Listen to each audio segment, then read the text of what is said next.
I had a great question from Emily. She said, Laura, I've been paying attention to all the tips you've been giving us. How do I get motivated to actually implement them? And where do I find the time? That is a very common problem, and one of my solutions is to attach these new habits onto a habit that you already have.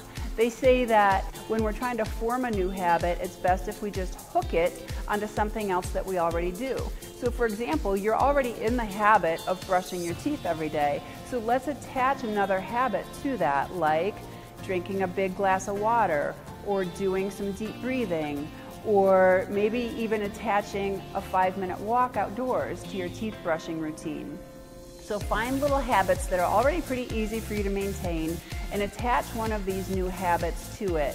Remember that small chunks of new habits are fine. A 1-hour workout is not mandatory for better health.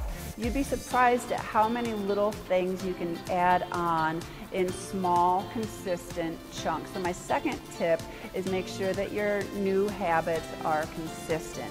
They don't have to be grand gestures, but they do have to be consistent. Another tip is to visualize and prepare. One of the things that I do is I sleep in the clothes that I'm going to walk in the next morning. I like to get in the habit of getting up very early and doing just a 20-minute walk before I start my day.